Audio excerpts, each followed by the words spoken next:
Good morning student, all of you. आप लोगों को यूट्यूब कैरियर पॉइंट आरडी में स्वागत है।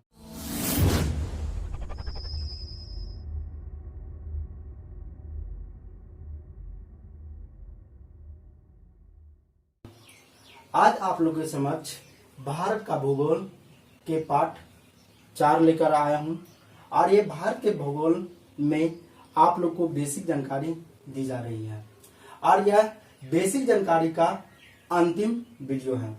आज हम लोग भारत को भारतीय उपमहाद्वीप की संज्ञा दी गई है। आखिर भारत को भारतीय उपमहाद्वीप की संज्ञा क्यों दी गई है, इसके बारे में जानते हैं या देखते हैं। तो चलिए, भारत की विशालता के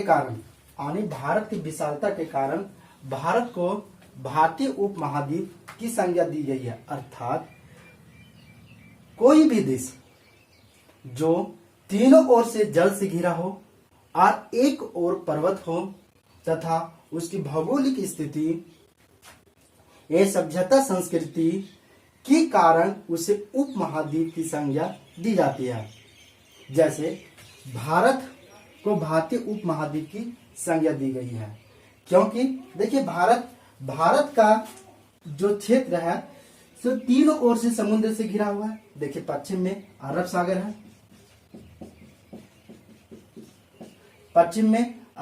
है, दक्षिण में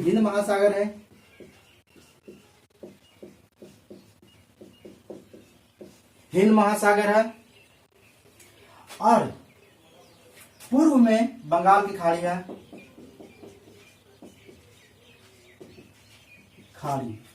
तथा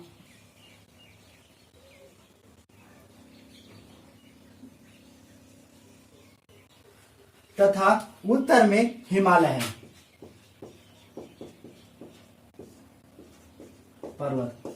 अर्थात कहा गया कि किसी भी देश का क्षेत्र तीनों ओर से समुद्र से घिरा हो और एक ओर पर्वत हो तो उस द्वीप की संज्ञा दी गई, यानी उसे उपमहाद्वीप की संज्ञा दी गई है। तो देखिए, भारत तीनों ओर से समुद्र से घिरा हुआ है और एक ओर हिमालय है तथा भारत की सभ्यता संस्कृति का अपना पहचान है, जिसके चलते भारत को भारतीय उपमहाद्वीप की संज्ञा दी गई है।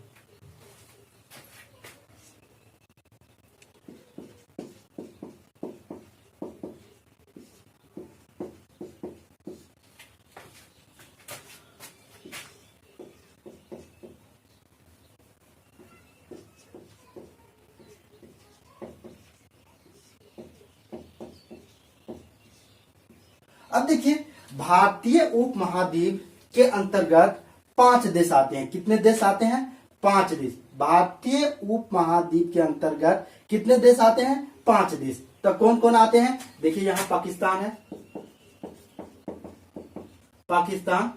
अब देखिए यहाँ पाकिस्तान है, यहाँ नेपाल है,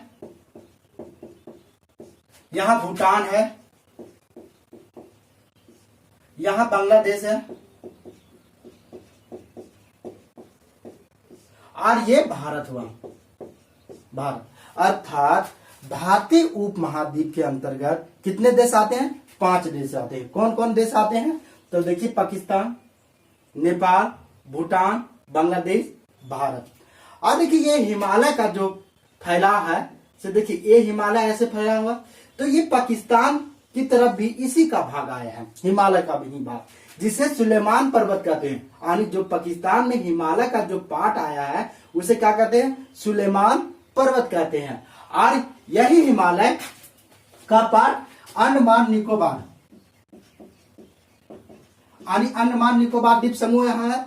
तो कहा गया जाता है कि अंडमान निकोबार द्वीप समूह का जो पार्ट है से हिमालय का ही पार्ट है, यानी ये हिमालय का पार्ट अंडमान निकोबार द्वीप समूह भी है। इसकी चर्चा हम अगले वीडियो में करेंगे।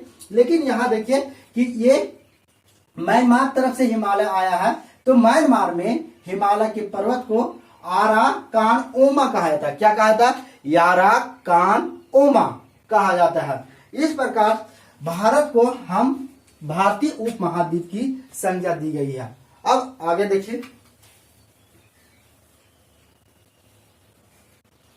देश के सबसे लंबा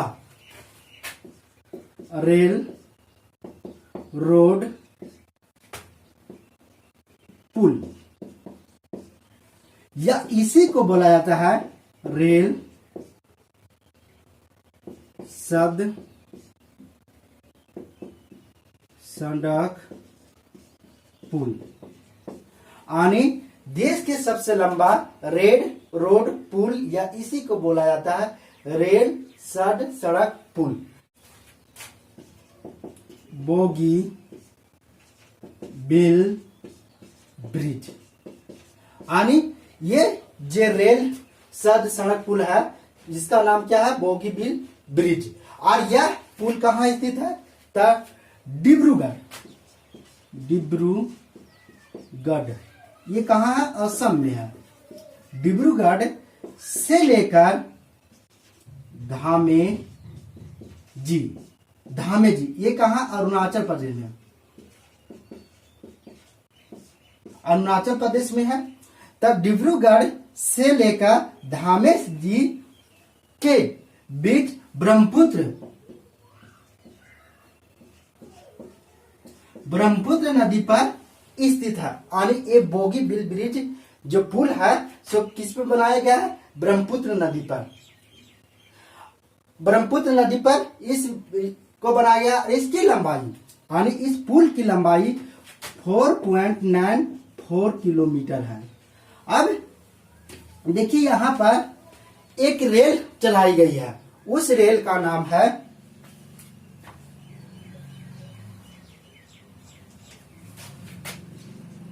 नहर लागून इंटरसिटी एक्सप्रेस। यानी इस पुल पर जो यहाँ पर एक रेल चलाई गई है उसका नाम है नहर लागून इंटरसिटी एक्सप्रेस, जो प्रधानमंत्री मोदी द्वारा उद्घाटन किया गया था इस एक्सप्रेस का। अब देखिए नोट में, देखिए नोट, यानी प्रतियोगिता परीक्षा के दृष्टि से जो अभी हम बताने जा रहे हैं वो अत्यधिक महत्वपूर्ण है। और लोग इसे सभी जानते हैं लेकिन अक्सर एग्जाम में गलती करके आ जाते हैं। तो देखिए 1 समुद्री मील या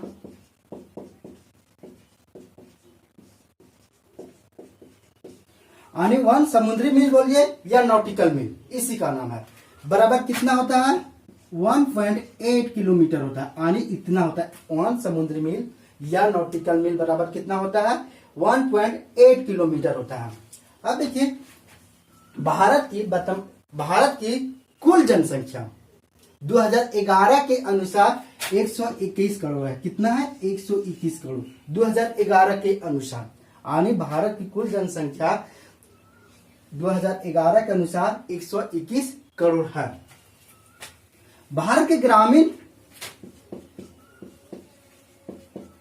ग्रामीण जनसंख्या का प्रतिशत 68.8% है। यानी भारत में ग्रामीण जनसंख्या का प्रतिशत कितना है, 68.8% है। और शहरी जनसंख्या का प्रतिशत 31.2%। कितना है, 31.2% शहरी जनसंख्या है, इतना प्रतिशत भारत का। भारत में अनुसूचित जाति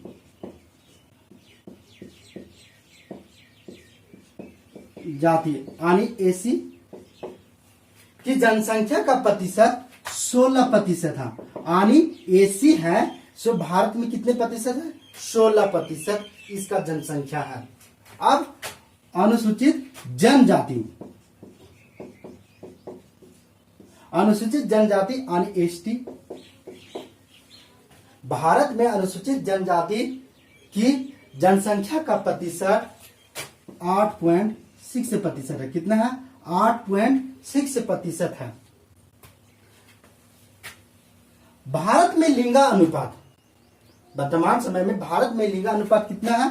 तो 943 प्रति हजार, यानी 943 महिला पर 1000 पुरुष अभी लिंगा अनुपात है। ये भी 2011 की जनगणना के अनुसार है। और भारत में सबसे अधिक लिंगानुपात केरल राज्य का है और सबसे कम हरियाणा का है।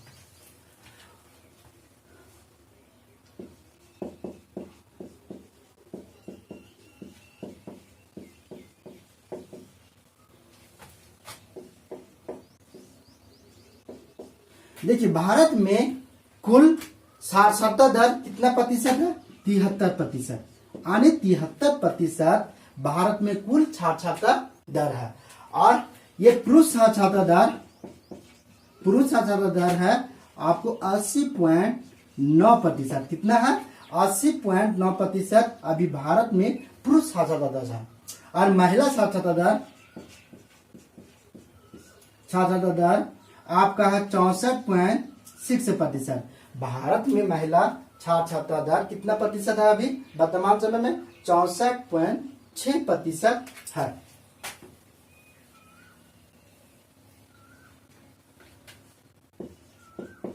भारत में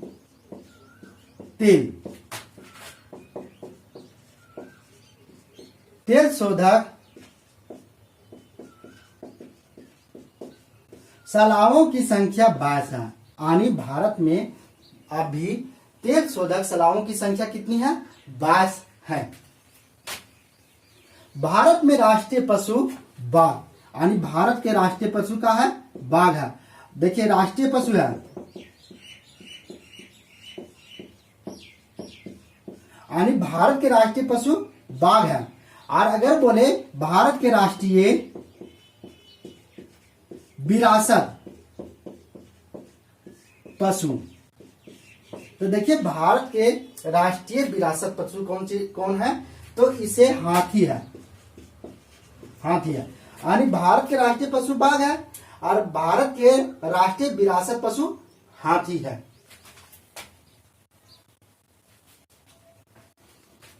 भारत के पुष्प, यानी राष्ट्रीय पुष्प कौन से है? तो कमल है, यानी ये राष्ट्रीय पुष्प का है ना कमल। और राष्ट्रीय वृक्ष बरगद। भारत के राष्ट्रीय वृक्ष कौन से है? बरगद है। और भारत के राष्ट्रीय चिन्ह,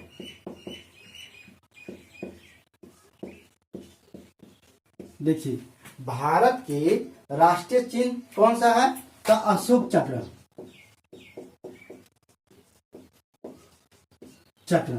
और भारत के राष्ट्रीय वाद्य,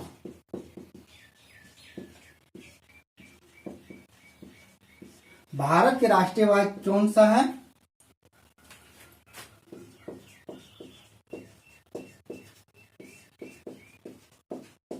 सत्यमेव जयते। भारत के राष्ट्रीय वाद्य कौन सा है? सत्यमेव जयते। अब देखिए, भारत के राष्ट्रीय गान,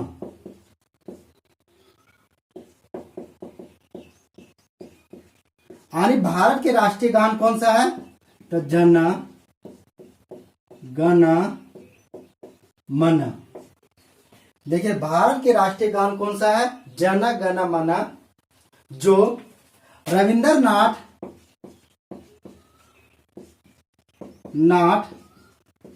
टैगोर की पुस्तक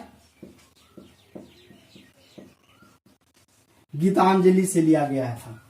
यानी जन गण मन राष्ट्रीय गान को रविंद्रनाथ टैगोर की पुस्तक गीतांजलि से लिया गया है। और इसे राष्ट्रीय गान को सर्वप्रथम कांग्रेस की कोलकाता अधिवेशन में 1911 ईस्वी में गाया गया था। पूछा गया है ये कि हमारा राष्ट्रीय गान सर्वप्रथम कब गाया गया था? तो सर्वप्रथम 1911 ईस्वी में कांग्रेस पार्टी की कोलकाता अधिवेशन में गाया गया था।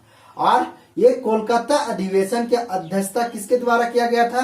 तो पंडित बिशन नारायण धर, ये जरूर याद रखिएगा।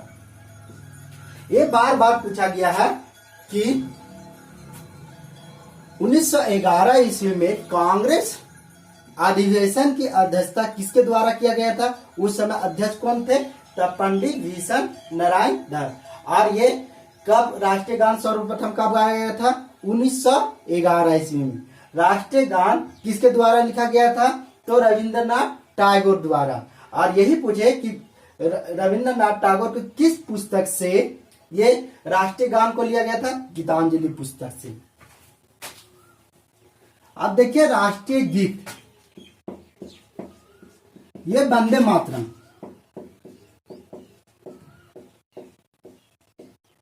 यानी भारत के राष्ट्रीय गीत कौन है? वंदे मातरम।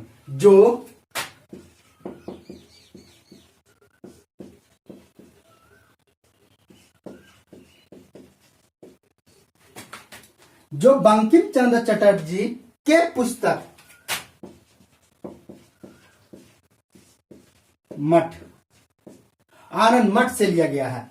आनी राष्ट्रीय गीत है से कौन है हमारा राष्ट्रीय गीत? वंदे मातरम। और किसकी पुस्तक से लिखा गया था? तो बंकिम चंद्र चटर्जी के आनंद मठ पुस्तक से। और इसे हमारा राष्ट्रीय गीत को सर्वप्रथम कब गाया गया था? तो देखिए कांग्रेस पार्टी की कोलकाता अधिवेशन, यानी राष्ट्रीय गीत भी कोलकाता अधिवेशन में गाया गया था और राष्ट्रीय गान भी। तो कांग्रेस पार्टी की कोलकाता अधिवेशन में 1896 ईस्वी में भारत के राष्ट्रीय गीत को गाया गया था। तो कोलकाता अधिवेशन के अध्यक्ष कौन थे? तो देखिए सलीमतुल्ला सयानी। यानी कौन थे? सलीमतुल्ला सयानी। यानी हमारा जो राष्ट्रीय गीत गाया गया था सर्वप्रथम कोलकाता अधिवेशन में कब? 1896 ईस्वी में। तो 1896 ईस्वी में कांग्रेस पार्टी की जो अध्यक्ष थे कौन थे? सलीमतुल्ला सयानी। अब देखिए भारत के राष्ट्रीय नदी का दर्जा किसे दिया गया है? तो गंगा नदी है। आना भारत के राष्ट्रीय नदी का दर्जा गंगा नदी को दिया गया है। और भारत के राष्ट्रीय जलीय जीव, यानी भारत के राष्ट्रीय जलीय जीव कौन है? डॉल्फिन। डॉल्फिन। और सबसे मजे की बात है कि भारत के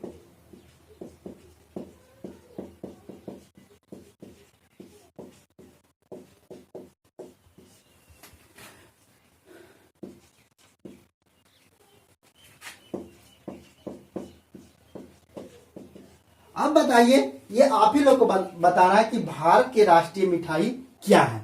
अब ये आप लोग को अगर हम बता दें तो आप लोग को मुंह में पानी भी आ सकता है। और अभी लॉकडाउन की स्थिति चल रही है तो आप लोग तो घर से बाहर तो नहीं निकलते, तो बना नहीं सकते हैं।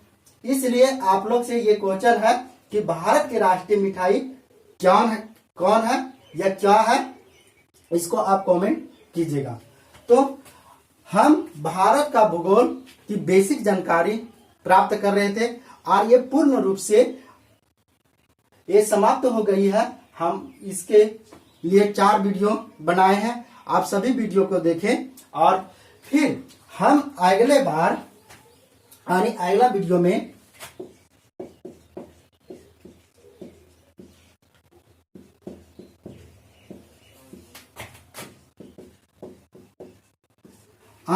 वीडियो में हम भारत के भौतिक स्वरूप के बारे में पढ़ेंगे कि आखिर भारत का भौतिक स्वरूप क्या है। तो इससे समझने के लिए सबसे पहले आपको बेसिक जानकारी होनी आवश्यक है। इसलिए हम 4 वीडियो पहले ही बेसिक जानकारी के लिए दे चुके हैं, उसको आप लोग देख लीजिए। और उसके बाद ये अगला वीडियो हम देंगे। हम कोशिश करेंगे कि हर दिन शाम को एक वीडियो अपलोड कर दें और आप लोग को कहीं से दिक्कत ना हो, हम कोशिश करेंगे कि डालें ही। Thank you very much.